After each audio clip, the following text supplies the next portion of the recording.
વિધાનસભાના અધ્યક્ષ શંકરભાઈ ચૌધરીના 55મા જન્મદિવસની ઉજવણી ધાનેરામાં અલગ અલગ સેવાકીય કાર્ય થકી થઈ। નેનાવા ખાતે બનાસ કૃષિ બજારમાં રક્તદાન કેમ્પ દ્વારા 55 બોટલ રક્ત એકઠું કરાયું। નાનોડા ખાતે નંદનવન માટે વૃક્ષારોપણ થયું, જ્યારે સમારવાડાની ગૌશાળામાં ગાયોને ગોળ અને ઘાસચારો આપવામાં આવ્યો। સુરેશ પટેલ દ્વારા અંબાજી ખાતે અનાથ આશ્રમમાં જરૂરી ચીજ વસ્તુઓ આપવામાં આવી। શંકરભાઈની રાજનીતિ હંમેશા વિકાસને વરેલી હોવાથી અનેક લોકોના સાચા લોકસેવક બન્યા છે। બનાસકાંઠા હોય કે વાવ થરાદ હોય, પણ વિકાસની વાત આવે એટલે પ્રથમ શંકરભાઈને જ યાદ કરાયા છે, કારણ કે શંકરભાઈની આગેવાનીમાં બનાસ ડેરીનું નામ વિશ્વમાં ગૂંજતું થયું છે અને મહિલા સાચા અર્થમાં લાખોની આવક મેળવી રહી છે, અને એટલે જ શંકરભાઈ ચૌધરી સૌના સાચા લોકસેવક બન્યા છે।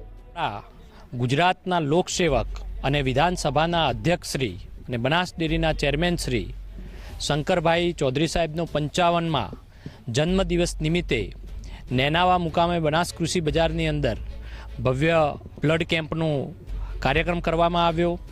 તથા નાનુડા મુકામે નંદનવનની અંદર 555 વૃક્ષોનો કાર્યક્રમ કરવામાં આવ્યો। સામરવાડા મહાદેવ ગૌશાળાની અંદર ગાયોની સેવા, ગાયોનું પૂજન અને વૃક્ષારોપણનો કાર્યક્રમ કરવા આવ્યો, અને ત્યારબાદ સાહેબની પ્રેરણા લઈ અને અંબાજી મુકામે દિવ્યાંગ 60 બાળકો માટે જે પણ તે આશ્રમની અંદર જરૂર હતી એ જરૂરિયાતની ચીજ અને બપોર પછીનો કાર્યક્રમ તેમની સાથે ભોજન અને તેમને કપડાં અને બાકી સેવાકીય પ્રવૃત્તિ ત્યાં આગળ આપી અને મા જગતંબાની પ્રાર્થના કરી અને એમનો 55મો જન્મદિવસની ઉજવણી ધાનેરા તાલુકાના અમારા સંગઠનના મિત્રો તથા આગેવાનો ધાનેરા તાલુકાના અને બનાસ કૃષિ બજાર વતી કરવામાં આવ્યો છે। ગુજરાત વિધાનસભાના અધ્યક્ષ માનનીય શંકરભાઈ ચૌધરી સાહેબ, બનાસ ડેરીના ચેરમેન શ્રી તેમજ આપણા સૌના આગેવાન, એમનો આજે જન્મદિવસ છે, તો તે નિમિત્તે અમે ભારતીય જનતા પાર્ટી ધાનેરા તાલુકા વતી અમે અહીંયા રક્તદાન